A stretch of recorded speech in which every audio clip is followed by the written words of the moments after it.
The number one thing is actually effectively coaching. Most salespeople hate school. You're not going to learn that via a lesson. You're going to learn that by watching somebody do it. It's like you need to be mentored. As everyone's talking about with AI, manager spans of control probably are going to go from the 6 to 8 to 1 to 10, 12, 20 to 1. What are the key activities that are actually going to drive outcomes? If you would poll 100 go-to-market leaders, 30% might be able to tell you. Doing analysis, especially in the age of AI, you have all this data now. You're collecting call data, you're collecting what the topics are that they're talking about. You can take that and figure out exactly what is going to be driving your business and what those best reps are doing. In the world of AI, go-to-market people are going to become more of an orchestrator of things and agents. It's really hard for salespeople to trust people who haven't carried a bag before. What I'm seeing now is like this emerging sales excellence role. Hey, by the way, Matt, Tom is 4 weeks away from his first child. Oh, good Lord. What? Yeah. That's your reaction? I think that's the appropriate reaction. I think that's the real reaction. He has two. Yeah. It's going to be special and great, and your heart's going to open up 2 times larger than you. What I hear is, oh, your life's about to, and people fucking frame it like, oh, your life's about to change. And it's like, oh, you're telling me it's going to be a fucking like shit show, literally. Yeah, well, I mean, here's the thing. Like, there's these moments in your life where it's like you graduate college. Do you feel different? Not really. I'm just as hungover as I was 2 weeks ago. Like, you turned 43. Do you feel any different? I don't know. My knees aren't so good. You just had a kid. You feel any different? Yeah, the whole fucking world just flipped upside down. All of a sudden, I have to take care of something other than myself. Yeah. Yes. Yeah. Yeah. Did you guys watch Echo Valley on Apple TV by any chance? No. Okay. Generally speaking, Matt, it's a Sydney Sweeney movie. Thank you. Juliet. Okay. All right. I'll check it out. Yeah, that's need not say anymore. Yeah. So, but by the way, there's a scene because basically Sweeney's, having trouble with drugs and getting a lot of trouble. Oh no! And Juliette Moore's her mom, and she's hanging out on the beach, and this woman has her baby, and the baby's crying, and she looks at Juliette Moore and she says, "Do you have kids or whatever?" She's like, "Yes." She says, "Does it get better?" And she goes, "No." Because the stock answer is yes. Oh but it's because because misery loves company. Because everybody wants you in the Ask in my the club. 79-year-old father. Does it get better? He's 43. No. Yeah. No. Well, I'm happy for you, Tom. Unlike Matt, and I'm happy. I think he's just concerned. I think he's happy too. Because right now, like when I look at Tom, what I see is like the version of me that I want to be. He's got a slightly better beard than I do. He's got a significantly better hairline than I have. Like I'm in a sweater. He's in a button-up. He's got a great background. I've got this beige situation, and it's all because of the kids. It's the kids that are responsible for this. The hair, the background. I love it.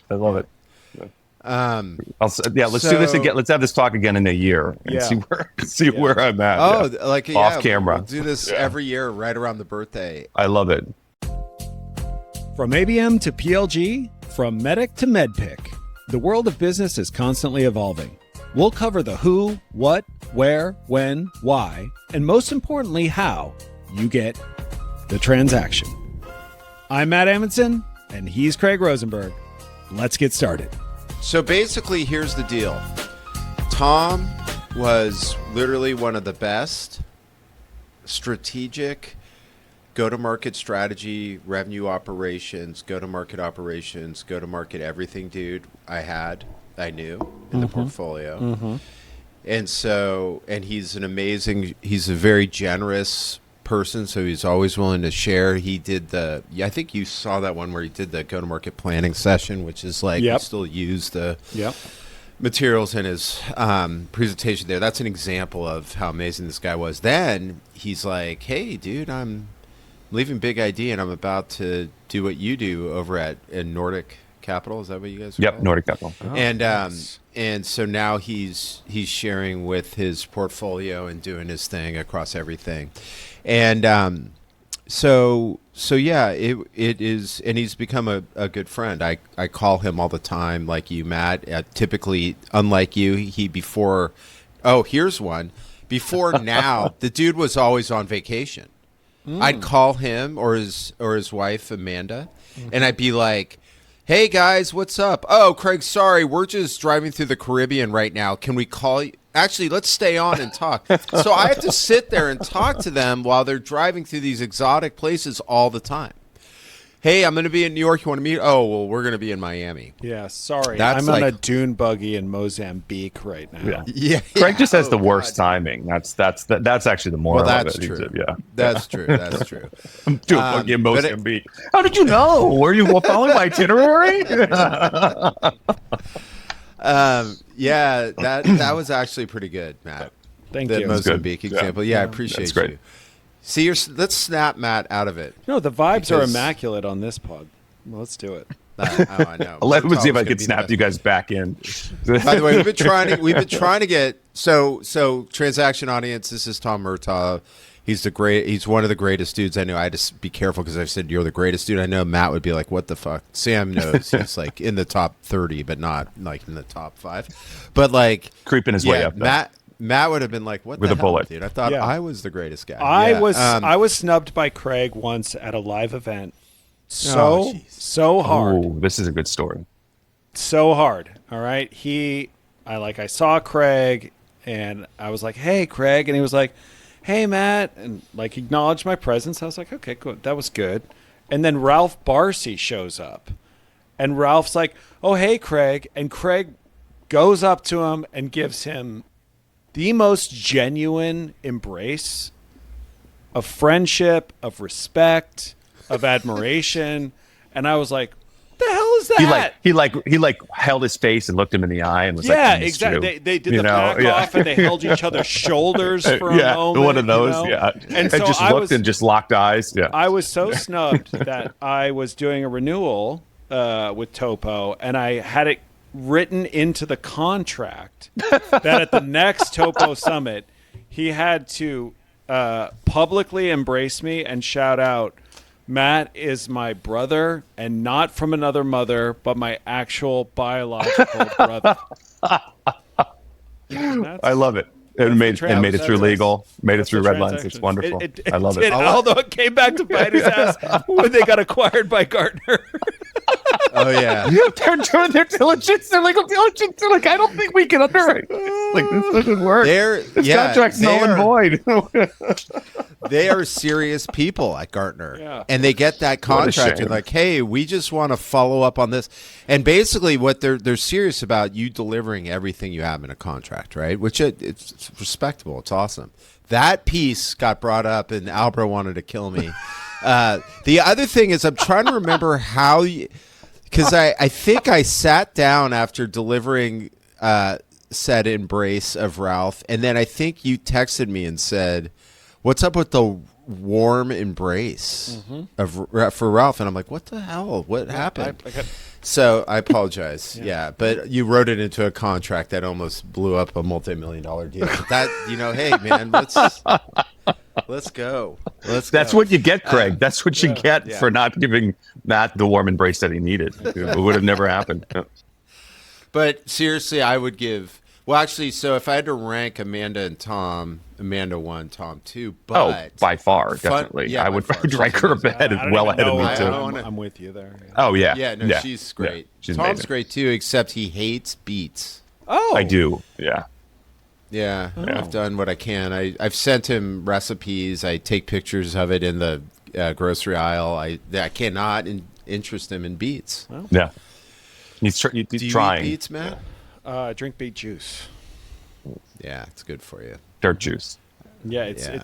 it does not taste good, but it's Yeah. Yeah, it can get dirty. It's good for you. Okay, so we got 2 parts of the show, Tom. So this is gonna be fun. So one is we ask you to tell us your favorite go-to-market story, and if you have more, knowing you, there could be. It's okay. But let's start with one, and Sure. if you want to keep going, you can add more.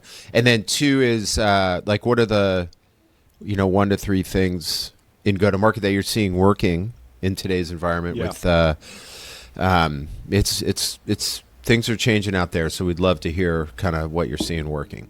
So the first one is the story. Sure. We already started with the Ralph Barcy warm embrace story, which was Matt's, and now we'd love to hear from you. So, microphone. Oh, ladies and gentlemen, Tom Murtaugh. Oh, How's that? thanks. That was Was a that cold good? open. Yeah. Yeah. The cold open. I love it. I want to tell a story from COVID. If everybody can put themselves back into June of 2020, does everybody know where they I know were? exactly where I was. I'm sitting Yeah. right where I was sitting. You're sitting. Yeah, I was. That's true. You were the same spot, in probably my office. there for. Yeah.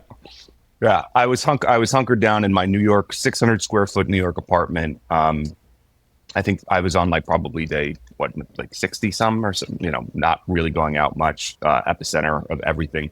We're closing Q2. And it was just a disaster, right? Like I was working at a data enterprise SaaS company. Q1 was an absolute disaster. Q2 wasn't shaping up to be much better. And I guess this is really about the whole month of June. And I worked with a really great CRO named Philip Carty. He's retired now, and he was at Mongo. He was at Good Data. We were at Collibra during the time. So just killer guy. Came up with success, through Success Factors, SAP Success Factors. And we had to do something, and we had to get deal control back, and that was really the focus of everything, honestly, during June. And we gave the board a range of where we're going to be, well below what the beginning of the forecast was, and it was feeling like a complete slog. And then I do remember, and I know this is going to sound a little old school, and we can talk about all fun AI stuff here in a bit, but I think it's really relevant because we have a lot of enterprise SaaS companies in our portfolio, and we're pushing people because obviously I think everybody's experiencing. We're just not seeing the top line growth, right? I think everybody's just not seeing the top line growth. Cloud of judgment every freaking week and every freaking quarter. It's like it's just not there. It's just not back yet. But we are seeing it in certain companies that we have, and I'm trying to think through what is, as we're looking at some of these companies, what is the difference there? And the difference really is tops down involvement and tops down focus on deal control, on landing the plane in a lot of these enterprise deals. And what we saw, honestly, with Philip and myself kind of being stuck in rooms, in our offices, not really being distracted by all this other bullshit that usually happens during a freaking, quarter of having to go to dumb forecast meetings and run around the office or go travel somewhere and burn however many hours on a plane. All of a sudden, we were able to actually get back into the deals, big time into the deals with the sales leaders, going through, reviewing like the joint execution plans. And I know this sounds, again, a little bit old school, but reviewing this, getting through to the sellers. Do you actually know the detailed next step of what's going to happen? Do you know exactly what's going to happen? And through that June, we kind of, that's when we realized, shit, this is kind of the new world and this is what we need to do. And people lost a little bit of that also because they're not next to people. They're kind of in their own element. Everybody's freaking out about existential things, right? So anyway, we were able to actually come in well above the range that we had. And what happened at that point, and there was definitely some macro pieces from that, but the crux of it is focusing on that deal control, landing those big enterprise deals, helping people understand really what those tactics are, especially in late stage deals. It not just worked for Q2, but it started instilling that through the rest of 2020, and we actually made our way out of that in a pretty decent state. And I think Nice. Collibra actually came out with a really huge valuation a couple quarters later. And I think getting back to that deal control and that focus was one of the biggest reasons why. And I'll never forget. And the reason I think about this story a lot is because, again, it harkened right now. I think I harken back to that moment a lot. But I remember that freaking Q2, ending that Q2 at midnight on the phone with Philip. We were on, I think, for like 4 or 5 hours straight on a Zoom, and just watching everything actually come in. It was, and I think it was I could be wrong. Somebody will look at a calendar and call me out on it. But I think like the 4th of July was like like it was like a weekend and it was like partly the 4th of July. It was even though I was by myself, it was like the best 4th of July ever had after coming like a solid Q2 off of a really garbage Q1. So anyway, sorry if that was a bit rambly, but I that was a good it, story. That was a really good story. I have comments. I have commentary on that. Let's go. Because Let's do it. Well, you actually shouldn't. Like, I know you're on the show and we like modern stuff, but actually that is modern because people don't understand that, like, deal control is actually top-down management of deals is we cannot lose that. There are these uniquely human parts of the go-to-market that cannot go away. That's not going to be disrupted by AI. You're not going to get an AI, person helping you actually figure out how to manage and navigate a human relationship with a buyer or whoever. So, right, you'll probably get better data so that you don't have to spend all your time doing all of that, because like it's the hardest thing on managing sales for years has been like, who are you talking to? When did you talk to? Like, we have to go get all of this data. We spend 45 minutes going through the minutia of the deal before we could talk about how we win the deal. That there's a really important part of that deal control thing, which is even for years at TOPO, sitting through forecast calls and they're just weather reports. Exactly. And that's not what you're supposed to do. Exactly. Yeah. You have to get in there and understand what's happening. Yes, and figure out how to win. And the boss needs to run that meeting like, well, how the fuck do we win and what do we need to do to bring the deal over the finish line? And I would actually say, Tom, like we have a buddy, Neil Harrington, Matt and I, he does that in corporate, $60,000 deal, because he's like, look, you got all these ZERP sellers who don't even know how to they're learning how to run the software a deal. Sold itself. Exactly. Yeah. And so like I actually think that's modern what you're saying. Yeah. It's old, it is old school, but it is a requirement, especially now with win rates. I brought it up last time, we did data capture on the win rates are, even selling AI, actually you're going to get faster deal cycles but lower win rates. And the win rate problem is still happening. And but deal control is in like how you win the deal.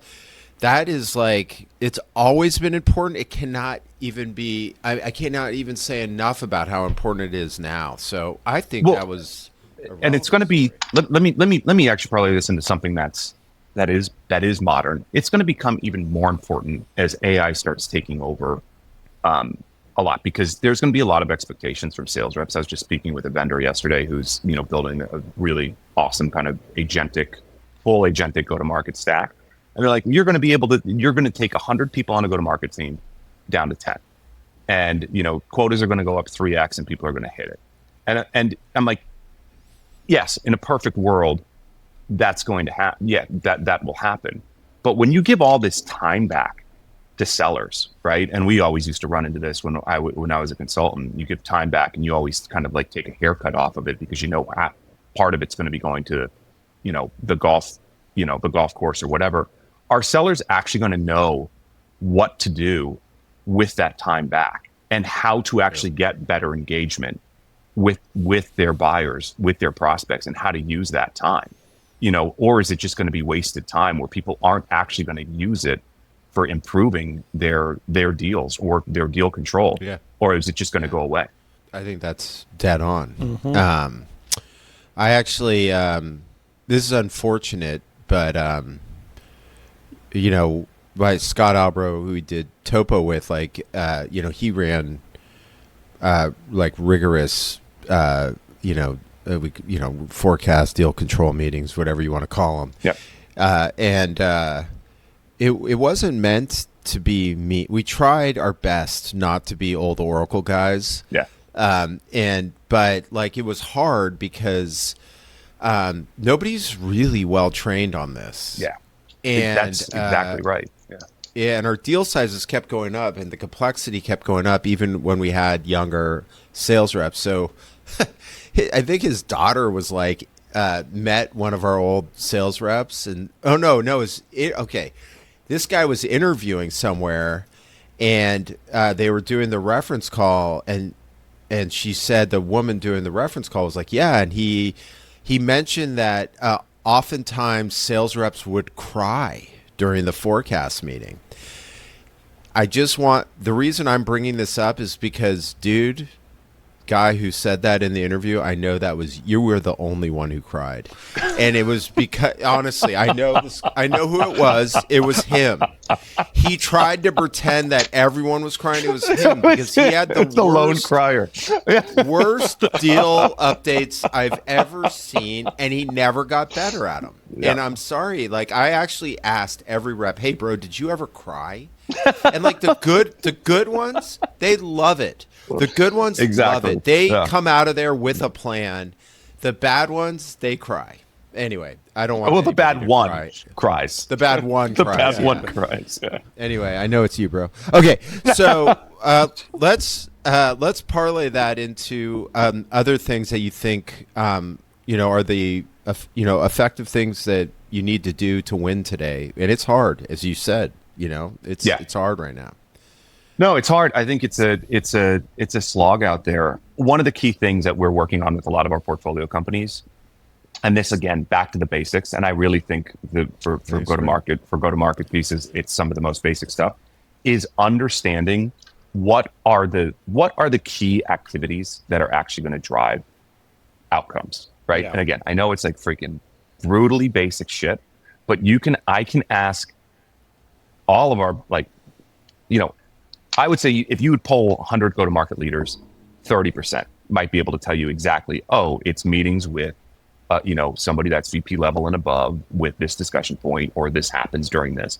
But I don't think many people can actually tell you what that is. Like, do you know how many dollars you're going to get if you add 10 more meetings or 10 more whatever activities to your sales reps docket every week? No one can tell you, I know definitively what that is. And I think doing analysis, and especially in the age of AI, you have all this data now. You're collecting all this data. You're collecting call data. You're collecting what the topics are that they're talking about. You can take that and you can actually go figure out, do some freaking correlation analysis, even with 10, 15 reps, and you can figure out exactly what is going to be driving your business and what those best reps are doing. Because there's always, even if you're not doing training or enablement, there's always going to be those 3-4 natural athletes in your team that figure it out, and you figure out what they're doing and you go replicate that across the rest of the sales team, or you figure out a way to turn that into a freaking whatever, some type of put it in an LLM so that people can get that to coach them. There's so many simple things, but getting back to what is that freaking input that drives the output, critical. And it's different for every company. It's always going to be slightly different. Yeah. I mean, you're hitting on something that has become one of our main topics here over the course of the last couple of shows, which is if you haven't figured out what works, AI is not going to step in and figure it out. Exactly. You've got to figure it out yourself, and you've got to think about how AI is going to go scale either that behavior, that that engagement, whatever it is, those key moments that actually turn prospects into customers.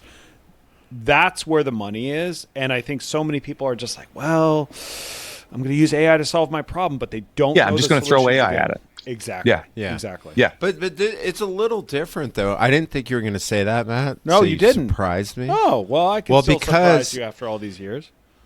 But with AI, you can have a deeper analysis of what is working. Is that not true? I think it's easier to do the analysis and to get and probably figure out what it is that's working. Yeah, but I think a lot of the promises of what's out there is hey, just get this agentic tool and your seller's productivity is going to go up 50%. And you're I agree. And this just turns into a freaking science experiment of nothingness. Yeah, and I will say on the experiment front, from a marketing perspective, AI definitely facilitates experimentation at a much larger scale than what most marketers are used to. So we're talking about selling today, but like, you know, if I was talking to a marketer, I'd be saying, you know, one of the things is like, hey, you may not know the answer, but you probably got some hunches. And if you want to go test that, there's AI tooling out there today that will go run those experiments for you very, very rapidly. Yeah. But you've made me think of this one. His name's Jeff Gorey. He was at Code Science, and he had figured out, this is pre-AI, just by working with reps and, figuring out, the guys who, win the most deals. They figured out that they literally had a 75% close rate if the rep was on a text basis with the key deciding executive. I love that. That's awesome.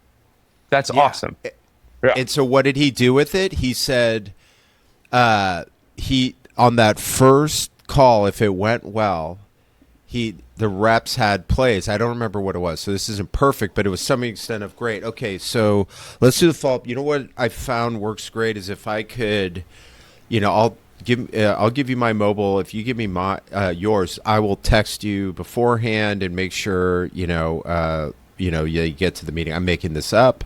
Let's do it right now. They would do it on the call, trade text to get that going.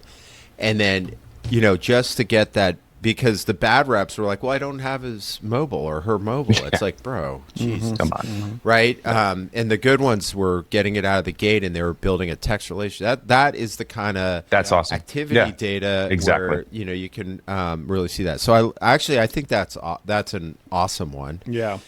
Most people can't say it, and I think many people revert back to their previous experience on what they think is the right thing, right? Is that a fair statement, or they just don't know and they don't really hone in on that? What do you mean? You're saying people can't say, like, nobody can say it. I would say, like I was using my numbers before, 70% of the population probably can't say it empirically. This is what drives it. They might say, hey, I think I know that this is what it is, but is it? Because we've done studies with companies where we've looked at the things that they thought were working. And, the best ones are, there's a moderate impact, but this is actually a bigger driver. And then the worst ones that we've seen is that's actually having a detrimental effect. Doing that activity is actually having a detrimental effect to your sales. Yeah.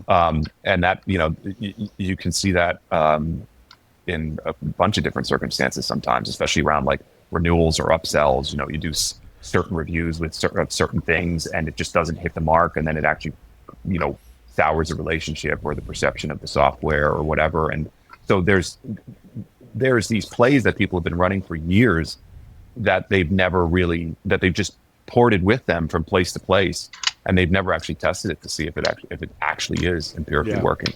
Yeah. I love that. All right, so two incredibly actionable pieces already, Tom. One from your story and one from now. What else you got for us? Yeah, what else you got? Okay, my last one. I feel like I'm bringing you. You guys set me up. Now I'm feeling all self-conscious about old school stuff, but I still think it's great. If it works, we want it. It's basic stuff.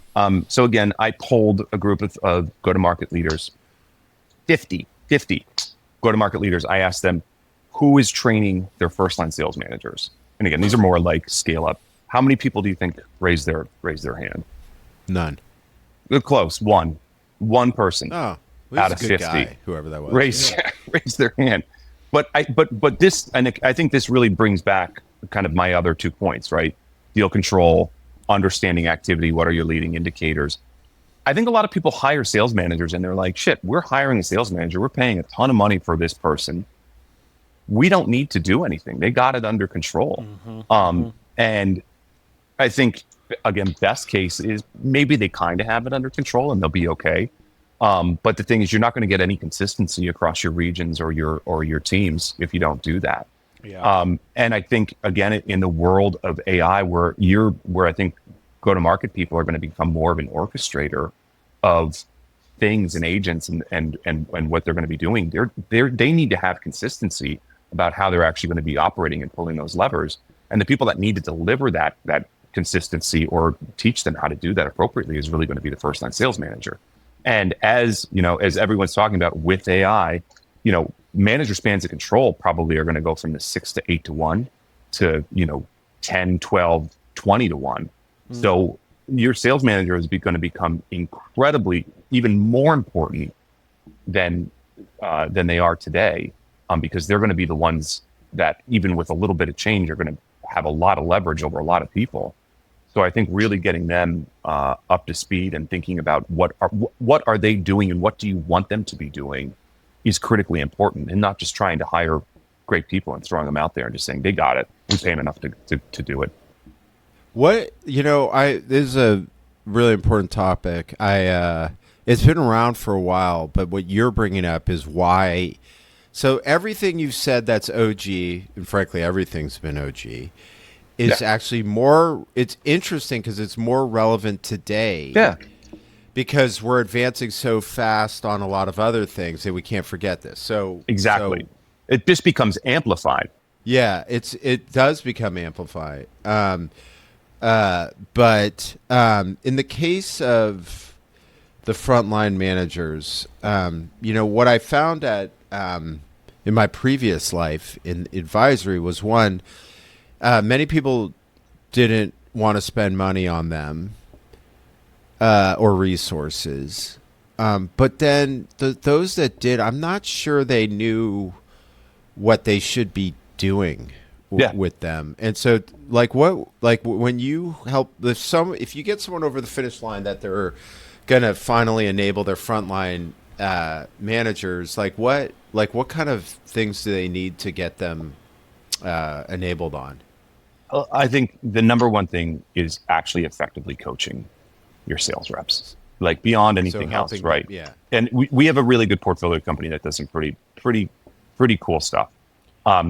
They actually take gong recordings, they throw it into an LLM that they built, and it tells them, number one, what's the likelihood of the deal is going to close, and then secondly, what are the areas that the rep needs to focus on better for the next deal. So it gives some pretty succinct and actionable recommendations.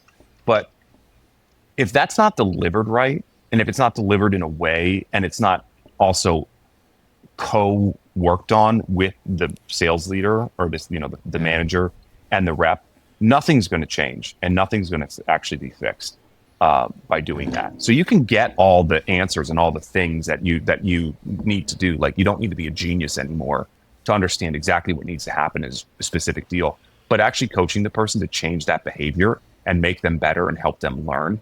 Those are the areas that, it's almost a little bit more psychology than anything. And a lot of these first line leaders, again, OG comment here, have just been over promoted sales reps who are really great reps, but they're not really actually good managers. I want to lean in here a little bit. Well, I went ahead. I definitely did cut you. My bad. No. Christ. I like it. It's good. Yeah. We realize you want to lean in because you leaned in while he was still talking. He physically leaned in too. He hit his head on the mic. I'm learning Tom's cadence here. Like, I was like, oh, there's an opening. Oh, he's there's a break. There's a break. Get him off. Get him. Yeah. So there's a couple things that are coming to mind for me here, especially there's. I saw a post on LinkedIn. I should credit the person and tell Sam to put it in the show notes, but I can't remember who posted it. But it was this really, I'll remember, it's this really interesting post about measuring how valuable your middle management is in sales. And one of the, it was creating a dashboard for them that wasn't just revenue, but it was looking at how well they were ramping their reps and how even the success rate of the reps were, because in a lot of cases, and I think many of us have seen this firsthand, you get these sort of sales managers that they have 2 or 3 great reps who are their top 2 or 3 great reps every quarter, and that's how they make their money. And you're like, oh yeah, I can rely on Tom because Craig and Sam always crush it for him, right? And the reality is actually that's pretty bad. Right? Yeah, riding your stars. Yeah. Exactly. How do you start to cultivate and create more Craig and Sam's? I mean, God knows that there's no way to humanly do that. But in a sales capacity, are we bringing up the line here? So that's one thing. And I know this is a big part of your world is how are you seeing companies measure their mid-market sellers? Like, are we thinking about this correctly, or is this like a sort of, a big opportunity for organizations to sort of up-level their revenue function? So I hope I'm going to answer this question right. I've actually seen this work in a really bad way. I think it's a really good idea, but I've seen this create some pretty perverse incentives for sales managers. One of the companies I'm at, I will not name it, we used to have a balanced participation measure for sales managers. Mm-hmm. So it would mean that you'd need at least 70% or above of your team above quota to get a portion of your comp plan, or a portion of your comp payout for that quarter. Sales managers would just fire people before the end of the quarter, sure, so that they can game the number. So I think the first thing is just making sure that I think looking at it's incredibly important, because to your point, one of the first things we do whenever we acquire companies, we look at the concentration of revenue and performance, and it's usually the completely skewed, literally 80-20 rule, 20% of your reps are generating 80% of performance, which you want to create too much concentration risk. So focusing on this and ensuring that you're actually having that is good, but you need to make sure the incentives are aligned with sales managers. When you start putting dollars behind it, it gets it can get a little perverse. Mm-hmm. And then I think the crux of it is then when you see those people, when you're stack ranking those people, what are the tactics that you're giving your sales managers to actually pull those people up, right? It's like, what do they need to do, and what has worked in the past to coach this person, or to provide the right coaching to bring them up, and then also give them, hey, this is the threshold, or this is the sieve that you need to put people through, and if they don't make it through, they're done. Mm-hmm. And and if you see the opposite, where people will hang on to people emotionally for way too long, because sellers are great sellers and they sell internally even more than they do externally. So I think, just to sum it up, figuring out what the coaching is for those mid performers and figuring out when you need to cut bait on those low performers, I think is critical. But looking at, if you don't understand that and you don't know who is mid and who's low, that's another thing. Can I say one more element? I'm sorry, one more thing. I'm sorry for rambling here. No, please. This is also, when you have long sales cycles, this is where understanding the activities that matter is even more important too, right? Because a lot of sales managers will just look purely at production of a rep, and you can and stack rank somebody based just purely on that on production, and you can have a lot of false positives and a lot of false negatives there. False positives, somebody just fucking gets a bluebird, or they have a warm territory. Yeah. Boom, they're at the top. You don't touch them. You don't do shit. You have somebody who hasn't sold anything because they're in a greenfield territory, and but they're doing all the right stuff. They're going to kill it in 12 months, but you don't understand that they are. Yeah. I think giving people that visibility of what good looks like, both leading and lagging, is really important also. Yep, love that. Yeah, I will. Couple things on the frontline manager issue, and then we can. We talk about whatever I guess Matt wants to talk about. Oh, come on! What? I just wish you guys were in person. I just want to see a warm embrace next time. That is going to be. I'm going to put that. I'm going to put that in my contract that you two need to be next to each other for this next session. Yeah. I'm just out that. Tom, I am just out that window on the other. I really am. My house is just outside that window.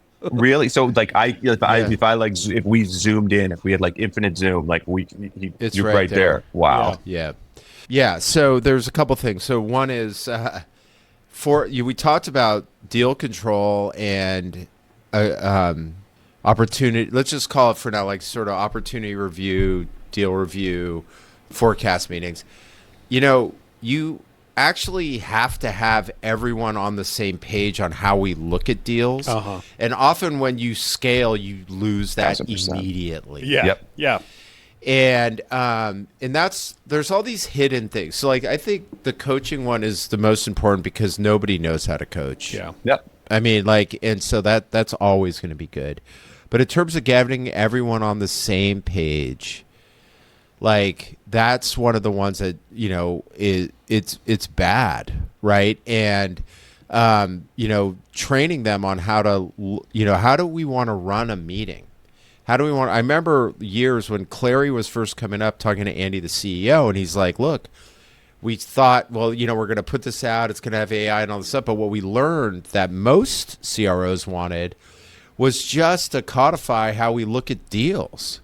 A single pane of glass of everything. Yeah. And how to run a deal meeting. Yeah. And like we had, remember at TOPO, we were brought in as a company now they're like way public, way $1 billion, like beyond anything. But at the time, they had just scaled and they had 9 regions, 9 managers. And the chief of staff RevOps guy said, I need you to come in and find out, what's happening from a forecast perspective and how these guys are looking at deals, et cetera.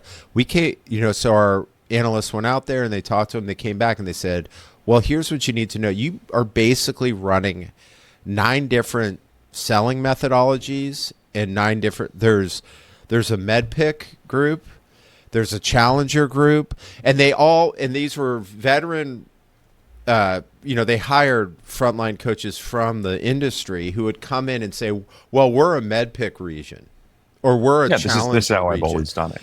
Yeah. And it's like, they just weren't on the same page. So that's like all of this stuff, like to run an effective team. It's like Matt's a football coach. Like you can't, if the offensive coordinator's not, that's sort of one-to-one. They're like connected, but like the wide receiver coach is doing whatever he or she did before and is not supporting the fact that the offensive coordinator wants to do this.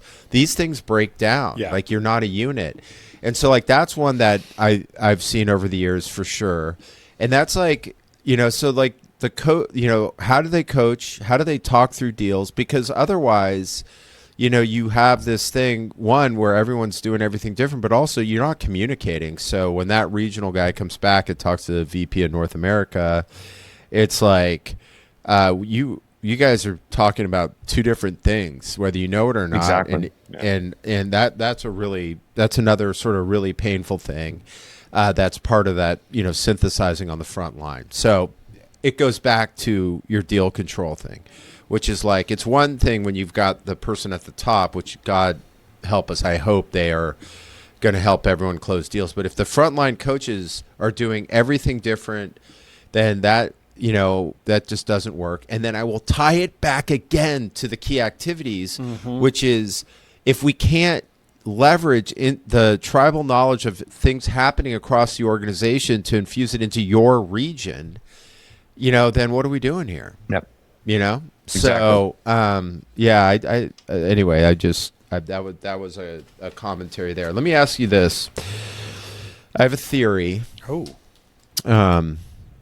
Did the sales enablement movement, and we had tons of spending on automation. We hired groups. I think it didn't work. Yeah. I mean, do you want me to all right, move on? Yeah, next one. All right, let's keep going. Do you want me to just, I could give it an answer. I think it didn't work. I agree with you. Yeah. I think, okay. This is a speed round. Next question. Craig, this is fantastic. So this was like one of the things when we were thinking about building the transaction, we're like, what are the topics that we want to discuss? And I kept saying, like, can we like do a retrospective on things? Like, I like that. Yeah. Like sales enablement software 5 years later. We sure it's good? Did it work? Like, were they, like, what do these things mean 5 years down the road? Like these categories that emerge and they're super hot, right? Like, and then, I was in a category called predictive analytics, and that category just imploded. There was a ton of money that got, or a ton of capital that got deployed into these businesses. And by and large, like anybody who had any level of success pivoted into something else, right? They're like, oh, we can use this like data and machine learning for something other than what we tried to do it for. So like, these are the things that I'm really curious. And like, so Craig, thank you for bringing up the topic, especially with an expert like Tom. Well, Tom, and thanks, Tom, for digging into my question. I really appreciate the color. There's nothing more that needs to be said. Yes, it didn't work. Thank you for kicking off this movement, Craig. I hope glad you made a lot of money on it. Well, but why didn't it work? I'll tell you, and I actually think there's something that I'm starting to see work now, and a trend that's coming up across a couple of our different portcos. I think it's really hard for salespeople to trust people who haven't carried a bag before. Sure. This is my humble opinion of it. And I was a sales consultant, a go-to-market consultant at the Alexander Group for years, and I was a seller before that. And when I walk into a room with a bunch of other consultants, it was when I said that I was a seller, all of a sudden you see the shoulders come down. People always like, we'll listen to you. And I think what happened with enablement was a lot of people that were in like training and learning and development or like former teachers got into this and really turned it into almost like a classroom exercise. And I'm going to make some broad stereotypical assumptions here.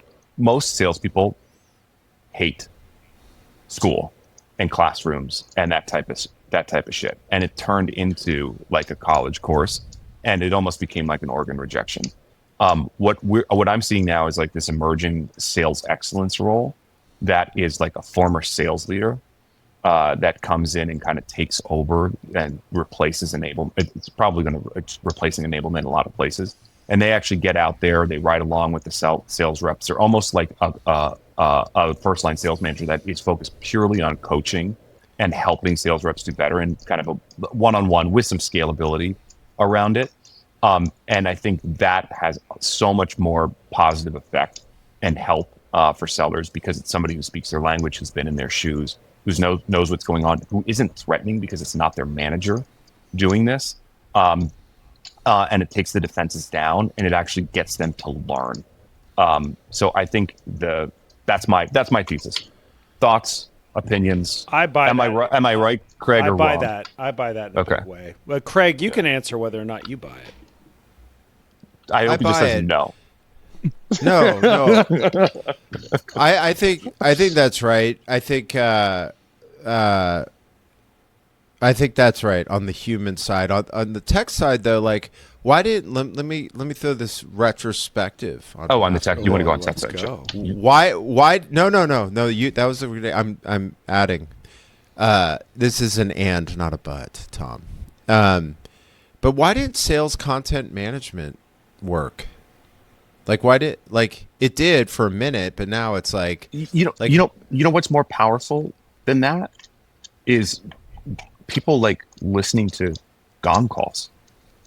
Honestly, people actually seeing the content in use by a rep. Like, we had a rep one time at my last company at Big ID join.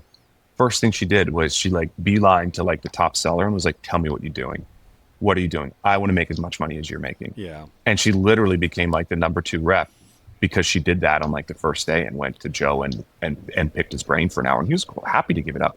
People have all this now in gong calls where they can watch what a seller does, what the top sellers do and emulate it. And you're not going to get that from seeing like content and having a walkthrough presentation by a former teacher, on a screen. Matt? Gong's the most powerful enablement tool, or any type of conversational analytics tool is the most powerful enablement tool that's out there right now, and people just need to use it.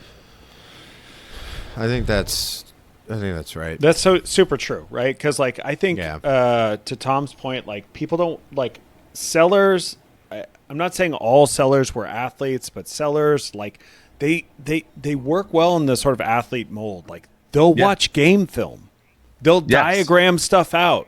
But they don't want to sit in a classroom and they don't want to take tests. And I think the thing that like a lot of that sales tech for enablement missed the mark on is like, it was just like, oh, well, we just do training and then we measure how well they've retained that knowledge. And the reality is like they will retain the knowledge as much as it takes for them to get through whatever test they need to get through so that they can go on and do whatever it is that they really want to do.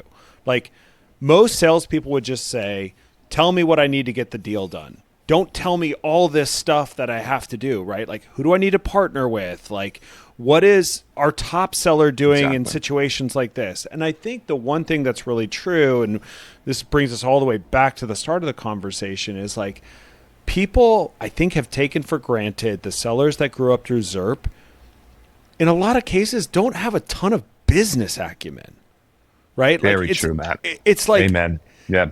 You can teach them how to run do a sales presentation, how to deliver a sales deck. You can teach them like entry and exit criteria, but like they don't exactly know all the things that they can be an active listener, but they don't know how to synthesize that into whatever the next stage of the selling process needs to be. Yeah. Or how to speak to a buyer in a way that's actually compelling Exactly for them. correct. That brings it back to what their needs are, how to speak in a language that's like, sellers didn't want to get into corporate America. They just wanted to go kind of make money and go do this stuff, but they have to figure out how to communicate with their buyers. And you're not going to learn that via a lesson. You're going to learn that by watching somebody do it. It's like you need to be mentored through that. Yeah. Okay. So the breakdown on the sales enablement side was we just did it wrong. I think we put money into it. We recognized it was an issue and we just did it wrong. I think you people took, and I'm sorry, you, I didn't mean you, Craig. It wasn't you. I'm sorry. Well, but everybody took kind of like things that work maybe in other ways of enablement of learning and development and just tried to apply it to sales. And it just doesn't work. And would it work for any, can we step back for a minute? Like pretend we're not go-to-market specialists. Does that really work for any function? No. Does I'm sure any function whatever training or certification anybody has to do in any business ever, they usually do it on the last day that it's due because nobody fucking likes doing it. It's the worst thing in the world. You're like, oh my God, I got to have my tech compliance training. Exactly. Christ. Like, this is horrible. So why would we think that people would actually actively want to do that? Yep. You know, it just isn't reaching people at any level. Yeah. All right. We have 1 minute left. I wanted to throw this one thing to Tom about Tom. Go. Now, Tom's in a different role, similar to mine now. But like one of the things I would say when Tom was at Big ID was like you have like, and the CRO there is awesome, right, Mark, maybe. But like you could have put anybody on the top because Tom had created a platform for how they sell and all the machinery was running. That, that is what chief of staff, sales strategy, RevOps is supposed to be, where these folks are building this stable machinery where, because the CRO is going to get blasted every 2 years. And what happens is everything falls. It's like a wasteland and you got to build everything up. Where in actuality, real scale has come from this layer of folks like Tom, where the trains are all running on time. If we want to do strategic redirect on approach or those things can be done immediately, because we have the infrastructure to do that. And so that's a compliment to Tom, but also Michael Hargis, he's I'm not even sure what his senior VP now, RevOps or strategy. Like he was at a company for 10 years and they had 6 CROs and they never missed number because he had created this platform. And that's what we're really looking for here. Cause I think I'm just not sure there's a lot of you out there. Right. But that was always something that I was that person is almost as important as anybody else in the revenue organization. So compliment to you, but also I'm right? Yes. Or no? No. No. Thank you, Craig. Very kind words. No, I totally agree. I think if you don't have somebody focusing on that, because how I always thought about it with any CRO, but let's use Mark as an example. I'm like, I need to be ensuring that I am getting him as much time as possible in front of customers or with the reps or whatever is going to bring value. And the last thing he needs to worry about is, sales stages, what's our tech stack look like? Are we, et cetera, et cetera. And when you get that moving, it takes all that stress off that top person to go just do what they're best at and what they need to do. And I see it now with companies that don't have this role. And to your point, you change out a CRO and then everything, it's almost like it was held together with bubblegum and popsicle sticks because it was all built around this person and this personality. And then you pop them out and everything just collapses, and then the next person needs to come in and rebuild again, and then they leave, and then it just collapses again. If you don't have that continuity and that thoughtfulness, and somebody that can actually think about what does this need to look like, not just today, but for the next one or two growth stages, that's really important. And I think finding the revenue ops. Sorry, one other thing. Can I say one more thing? Yeah. I think the revenue ops function, I know we're late here, the revenue ops function, it's a hard one to have somebody step up into the role, right? Like I was mentored under a really good RevOps leader who ran revenue operations at ADP. He's now the operating partner at Insight Partners, Pablo Dominguez. And I learned under him.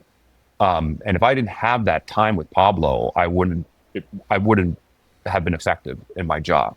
And I think when people hire RevOps, sometimes they're like, oh, we'll just take this person that was a legacy Salesforce administrator and we're going to promote them because they're really great. We really like them. They always deliver everything on time and they can do this role. That's not the right hire. You need to hire somebody who's been there before, who's done it, who's been through it, regardless of your growth stage, so that they know what needs to happen to get to the next growth stage and to get to the next level.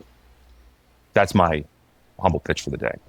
Boom. There we go. That was that perfect ending. That was awesome. Great show, Tom. Matt, is your faith in humanity restored? Yes. Jesus. Okay, good. Yeah. Also, just meeting Tom is awesome because Craig has talked about you, and I've watched your presentation before, but I've never got to personally interact with you. And God, great. He's awesome. Yeah, he's the best. He's the best, and he's just going to stop sleeping this is in great. about 4 weeks. I know. Yeah, he's not going to be the best. I'm going to look like shit really soon. But chaos. Yeah. Oh, I know for a fact that our next dinner in New York, I'm telling you, you're going to wake up in Montreal. We're going off because you're going to Let's do it. Please, I'll need it. Yeah. You're going to get me to eat some beets. Then we have a win. Yeah. All right, cool. So everyone, that was The Transaction. Great show. Thanks for joining us for another episode of The Transaction. Craig and I really appreciate the fact that you've listened all the way to the end. What are you actually doing here? For show notes and other episodes, please visit us at thetransactionpod.com. Like and subscribe on Spotify, Apple Podcasts, or any other place you get your podcast from. Either you have walked away from your podcast device, or this is playing somewhere in the background. Someone in your house would really like for you to shut this off now.